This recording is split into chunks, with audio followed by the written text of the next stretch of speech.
السلام علیکم ورحمۃ اللہ وبرکاتہ۔ الحمد للہ رب العالمین والصلاة والسلام علی سید المرسلین، اما بعد فاعوذ باللہ من الشیطان الرجیم، بسم اللہ الرحمن الرحیم۔ برادران عزیز و معزز خواتین، آج کی اس نشست میں سورۃ الانعام کی آیت نمبر 139 اور 140 کا ترجمہ و تفسیر پیش کرنے کی سعادت حاصل کی جائے گی۔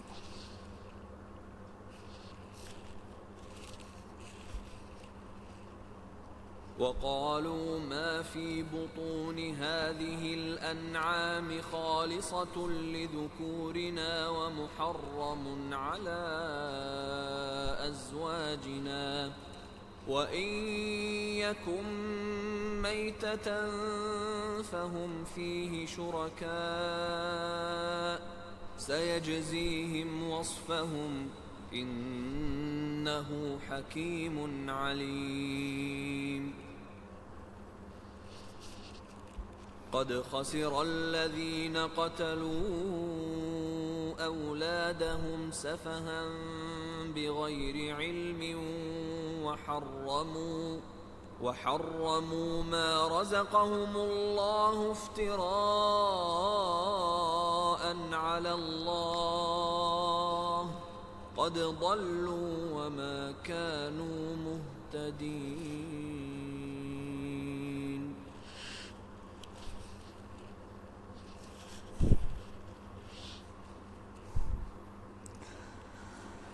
اور کہتے ہیں ان مویشیوں کے پیٹ میں جو ہے وہ خالص ہمارے مردوں کے لیے ہے اور ہماری عورتوں پر حرام ہے، اور اگر وہ مرا ہوا ہو تو پھر سب اس میں شریک ہیں۔ عنقریب اللہ انہیں ان کی باتوں کا بدلہ دے گا، بے شک وہ حکمت والا، علم والا ہے۔ وقالو، اور کہتے ہیں، کفار عرب کا عقیدہ تھا کہ بحیرہ صائبہ اونٹنی کا بچہ اگر زندہ پیدا ہو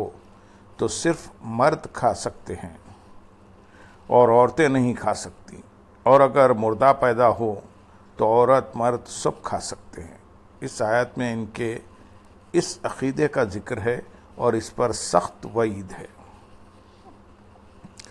آیت نمبر 140 میں ارشاد ہے،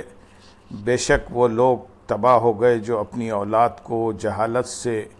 بے وقوفی کرتے ہوئے قتل کرتے ہیں، اور اللہ نے جو رزق انہیں عطا فرمایا ہے اسے اللہ پر جھوٹ باندھتے ہوئے حرام قرار دیتے ہیں۔ بے شک یہ لوگ گمراہ ہوئے اور یہ ہدایت والے نہیں ہیں۔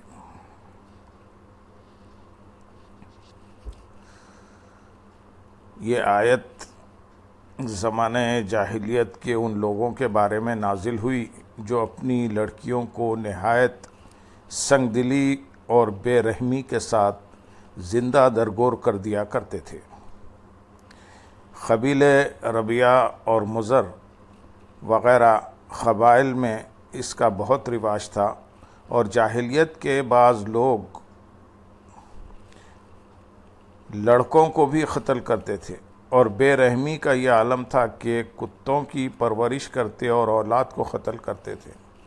ان کی نسبت یہ ارشاد ہوا کہ وہ تباہ ہوئے، اس میں شک نہیں کہ اولاد اللہ تعالیٰ کی نعمت ہے، اور اس کی ہلاکت سے اپنی تعداد کم ہوتی ہے، اپنی نسل مٹتی ہے، یہ دنیا کا خسارہ ہے، گھر کی تباہی ہے، اور آخرت میں اس پر عذاب عظیم ہے۔ تو یہ عمل دنیا اور آخرت میں تباہی کا باعث ہوا، اور اپنی دنیا اور آخرت دونوں کو تباہ کر لینا، اور اولاد جیسی عزیز اور پیاری چیز کے ساتھ اس قسم کی سفاکی اور بے دردی گوارا کرنا انتہا درجے کی حماقت اور جہالت ہے۔ دور جاہلیت میں اولاد کو قتل کرنے کے بنیادی اسباب میں سے ایک سبب یہ بھی تھا کہ انہیں تنگ دستی کا خوف لاحق ہوتا، اور وہ اس ڈر سے اپنی اولاد کو قتل کر دیتے تھے کہ انہیں کھلائیں پلائیں گے کہاں سے، اور ان کی ان کے لباس اور دیگر ضروریات کا انتظام کیسے کریں گے؟ چنانچہ اللہ تعالیٰ نے انہیں اس حرکت سے منع کرتے ہوئے ارشاد فرمایا سورۃ بنی اسرائیل میں، اور غربت کے ڈر سے اپنی اولاد کو قتل نہ کرو، ہم انہیں بھی رزق دیں گے اور تمہیں بھی، بے شک انہیں قتل کرنا کبیرہ گناہ ہے۔ افسوس فی زمانہ بہت سے مسلمان بھی دور جاہلیت کے کفار کا طریقہ اختیار کیے ہوئے ہیں، اور وہ بھی اس ڈر سے دنیا میں آتے ہی یا ماں کے پیٹ میں ہی بچے کو قتل کروا دیتے ہیں کہ ان کی پرورش اور تعلیم و تربیت کے اخراجات کہاں سے پورے کریں گے، اور یہ عمل خاص طور پر اس وقت کرتے ہیں جب انہیں معلوم ہو جاتا ہے کہ ماں کے پیٹ میں پلنے والی جان بچی ہے۔ افسوس کہ اللہ عز و جل کو رازق ماننے والے بھی اس فعل خبیث کا ارتکاب کر رہے ہیں۔ یہاں ایک مسئلہ یاد رہے کہ جب حمل میں جان پڑ جائے، جس کی مدت علماء نے 4 مہینے بیان کی ہے، تو حمل گرانا حرام ہے کہ یہ بھی اولاد کا قتل ہے، اور اس سے پہلے اگر شرعی ضرورت ہو تو اسقاط حمل جائز ہے۔ آیت کے اگلے حصے میں ارشاد ہے، حرام قرار دیتے ہیں، یعنی مشرکین عرب بحیرہ، صائبہ اور حامی وغیرہ جن جانوروں کا ذکر ہوا، انہیں اللہ عز و جل پر جھوٹ باندھتے ہوئے حرام قرار دیتے ہیں، کیونکہ وہ یہ گمان کرتے ہیں کہ ایسے مذموم افعال کا اللہ عز و جل نے حکم دیا ہے۔ ان کا یہ خیال اللہ عز و جل پر افتراء ہے۔ اس سے معلوم ہوا کہ ہر چیز میں اصل اباحت ہے،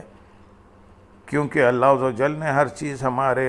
رزق کے لیے پیدا فرمائی۔ ان میں سے جسے حرام فرما دیا وہ حرام ہے، اور جسے حلال فرمایا یا جس سے سکوت فرمایا وہ حلال ہے۔ قرآن پاک میں ہے، سورۃ بقرہ میں، اس نے جو کچھ زمین میں ہے سب تمہارے لیے بنایا۔ حضرت سلمان رضی اللہ تعالیٰ عنہ سے روایت ہے، نبی اکرم صلی اللہ علیہ وسلم نے ارشاد فرمایا، حلال وہ ہے جسے اللہ تعالیٰ نے اپنی کتاب میں حلال کیا، اور حرام وہ ہے جسے اللہ تعالیٰ نے اپنی کتاب میں حرام کیا، اور جس سے خاموشی فرمائی تو وہ اس میں سے ہے جس سے معافی دی۔ حضرت علامہ ملا علی قاری رحمۃ اللہ علیہ فرماتے ہیں، اس حدیث سے معلوم ہوا کہ اشیاء میں اصل اباحت ہے، یعنی جس چیز کی حلت و حرمت ہے، جس چیز کی حلت و حرمت سے متعلق قرآن و حدیث میں خاموشی ہو وہ حلال ہے۔ اللہم صلی علی سیدنا محمد وعلی آل سیدنا محمد وبارک وسلم، وآخر دعوانا ان الحمد للہ رب العالمین۔ سبحان